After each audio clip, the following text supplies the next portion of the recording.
When was the last time you had a total absence of suffering? By that, I mean no fear, no worries, no guilt, no disappointment, no frustration, no concerns whatsoever.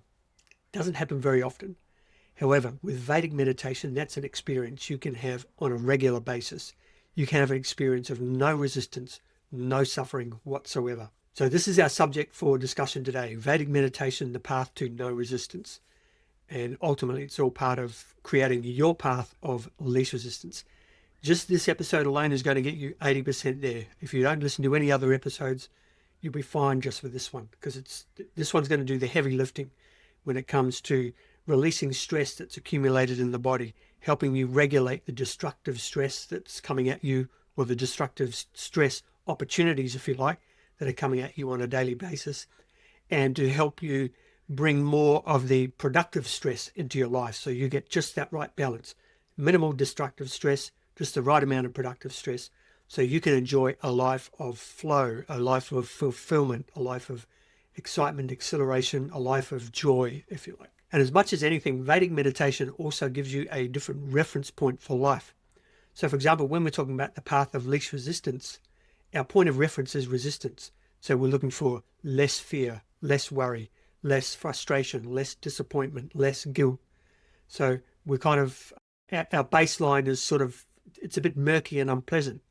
Whereas with Vedic meditation, when you have an experience of no resistance, of no suffering whatsoever, that becomes your new point of reference for the rest of your life. So instead of trying to move away from something, you've now got something that you can move towards. And as I mentioned in the previous episode, in case you haven't watched that, even if you think you can't meditate, please hear me out. Just watch or listen to this episode. I'm going to address all of the misunderstandings you might have about meditation, because there are so many different types of meditation. And even if you've tried meditation before, it may not have been the right type for you. You may not have been taught correctly, if you've been taught at all. If you've been relying on apps or something else, you haven't given yourself the best opportunity. So this is what we're going to dig into today. It's a little bit of an explainer about Vedic meditation, how it can help you on your path of least resistance, and hopefully arouse your curiosity, maybe give you some interest in learning it for yourself if you haven't already. Now, let's put some myths about meditation to rest for a start. Firstly, with Vedic meditation, you don't have to sit half naked on a rock. There's no chanting involved. You don't have to sit really uncomfortably. There's not even focus. There's no concentration. There is thinking, but there's no focus and no concentration. And there are very few demands on you. In fact, it's a very flexible practice. It's the practice for everyone, basically. Now, it originates from India. The Veda is a kind of like a body of wisdom that originates in India from thousands and thousands of years ago. It predates the Egyptian pyramids, predates religion even. It's been around for a very, very long time. The Veda itself, but also this particular practice. But let's just talk about meditation in general first. So the word meditation, it actually means to think. And it's ironic because the concern that most people have about Vedic meditation is they say, oh, I couldn't empty my mind. I just keep thinking. Well, ironically, that's exactly what meditation is. Meditation is thinking. So you don't have to beat yourself up if you were thinking during meditation. In fact, it's an integral part of Vedic meditation. Pretty much all meditation types require you to think. However, they require focus or concentration. And this is the bit that people struggle with, is it's kind of outside of our human nature to focus or concentrate on a specific thing, a specific idea. And this is why so many people struggle with it. They think they're failing at it because they can't overcome that sort of focus or concentration barrier. With Vedic meditation, as I said earlier, there's no concentration required. Now, the way that it works is you are given a mantra by a qualified teacher. So someone such as me, we give you a mantra. And a mantra it's a word or a sound. Now, you're probably familiar with mantras. You may have gone to yoga and you might have chanted Om, or you might have heard Om Namah Shivaya. There's millions of mantras out there. But what makes the mantras in Vedic meditation different is they're not even words. They're just meaningless sounds. And the teacher assigns a meaningless sound to you, knowing that that sound is going to have an impact on your mind and on your thinking. And so now the peculiarity of the mantra that is given to you. It's not like other thoughts where you're constantly at the surface of the mind. With the mantra, the nature of the mantra allows you to experience it at a finer state, more subtle state, more quiet, more subtle, more subtle, more subtle, until you get to the point where you transcend the mantra altogether. You're not even thinking the mantra, not even thinking any thoughts. And this is a state, we call it the state of being, with a capital B, because you're not doing anything, you're just being. There's no thinking happening. You're in a state of pure contentedness. And this is where the magic happens, because at that point, that field of being, we also call it the source of thought. This is where your thoughts come from. It's where they originate from. And what's also happening down there is, number one, your body chemistry changes. So instead of the stress chemistry that you're probably used to, things like adrenaline and cortisol running through your body, now you start to get feel-good chemistry running through your body. Things like dopamine, regulated doses of dopamine, not the little hits that you get when you're scrolling on Instagram, but regulated doses of dopamine. You get oxytocin running through the body. Oxytocin is the chemistry that you feel when you're in love. You get serotonin running through the body, feel-good chemistry, and endorphins, another form of feel-good chemistry. So that chemistry flip causes changes in the body. One of the most profound effects is that the body treats it as an opportunity to release stress from the physiology. So basically, all of us, our bodies, our physiology, we've got 70 trillion cells, give or take, in our body. They are storehouses of accumulated stress that we've gathered up over the years. But when we get relaxed to that point of transcendence, the body sees an opportunity to offload some of that stress. So it starts offloading. And hence you get a state of relaxation, a state of deep rest, which is even deeper than sleep, 3 to 5 times deeper than sleep. That's how deep it is. And you can get there within a matter of minutes. When we sleep, it can take quite some time before we get to the deepest part of sleep. Whereas with Vedic meditation, you get there very quickly. So just to summarize what's happening, you start with a mantra. That mantra allows you to transcend thinking, gets you to the field of being, the source of thought, where profound states of relaxation occur, not just for the mind, but also for the body. Now, to put it in the context of the path of least resistance, or the path to no resistance, at that level, you have no fears, no worries, no frustration, no disappointment, no guilt. Because there's no thought, you're transcending all of that. And so this becomes your new point of reference for what's possible for you as a human being. And if you do that on a regular basis, our recommended dose for Vedic meditation is 20 minutes twice a day. So 2 sessions, 1 session in the morning, 1 session in the afternoon for 20 minutes. And you might be throwing your hands up thinking, I ain't got time for that.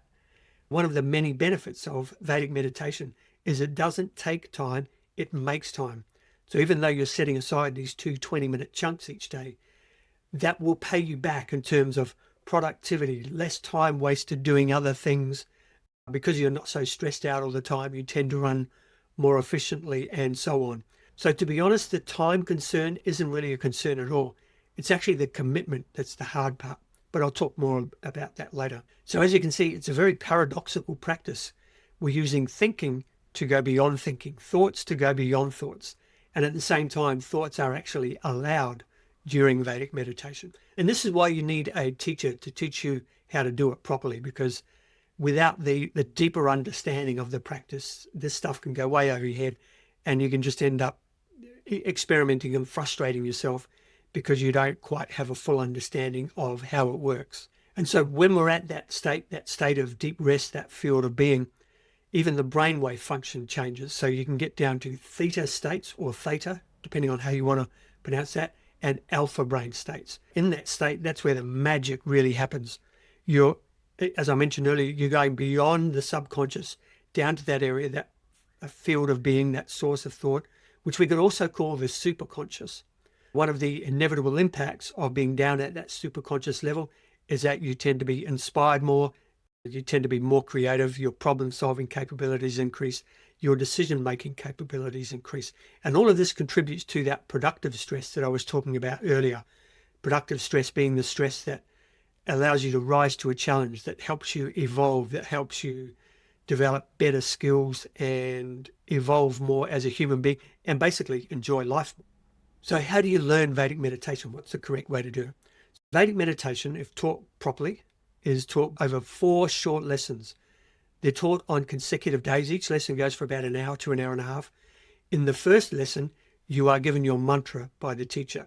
It's preceded by a little ceremony. As I mentioned, this practice, it originates from India, and traditionally a teacher, when they're issuing a mantra, they do a little ceremony. It's called puja, P-U-J-A. It's a very sweet little ceremony. It involves flowers and fruit and flames and these kinds of things. We do the ceremony, give you the mantra, and you have an experience of it on the first day. On the subsequent days, you're given additional knowledge. You're also given homework, so you get to practice at home and also practice together with your teacher and maybe with other students if you're learning in a group. And on the subsequent days, you're given additional lessons to help develop your knowledge of the practice. So there's a lesson about the practice of meditation. How do you know if you're practicing correctly? What are the signs to look out for of incorrect practice, which there are very few, by the way. You're also taught in great detail about stress. How does stress get in the body, and how does the practice of meditation help stress get out of the body? And the thing is, people talk a lot about being stressed, but they actually don't really have an understanding of what it means. They just know it doesn't feel good, but they don't have an understanding of what's really going on in the body. So we teach that in some detail. And then the last lesson is basically a lesson that prepares you for life as a meditator. What kind of changes can you expect by taking on the practice, and how do you prepare for those? And at the end of that course, after those 4 lessons, you're totally self-sufficient. You don't need to see your teacher again. You have everything you need to know to go out and practice. However, most teachers will support you beyond that. So most of us, we have group meditations, which we do either in person or online. Most teachers allow you to come and repeat the course again at no extra cost. Repeat days 2, 3, and 4 of the course at no extra cost. And there's additional support available to you as well. Now, how do you find a teacher to teach you Vedic meditation? So I'll put a link in the description below that'll help you with that. Obviously, I'm on that list, but I've also got colleagues all around the world. I'd love to teach you if that is feasible. Certainly, if you're in Australia or New Zealand, we could make that possible. And to be honest, if you want to fly me to Borneo or Timbuktu or whatever, I'd happily go and teach you there. Most teachers actually do travel to give courses in various places around the world as well. Now, the thing to look out for, the link that I'll put in the description will take you to a list of people that meet all this criteria. You want teachers that teach you all 4 lessons, and they teach you those 4 lessons on 4 consecutive days. There are some teachers who might condense it to 3 lessons or try to teach you over 2 days. To be honest, this is not something where you want to cut corners. You don't want the microwave version of Vedic meditation. You want the slow cooked version, because this is a practice which hopefully you will take up for the rest of your life. So the thought of cutting the course short just to make it convenient now, the convenience of the course is nothing compared to the inconvenience of the actual practice. And this is the thing, the course is designed to not just teach you to meditate, but also to teach you how to become a meditator. They're different things. We could condense this probably into 1 lesson, teach it over 3 or 4 hours, and then send you on your way. But you're not going to become a successful meditator. The chances of you becoming a successful meditator are very slim.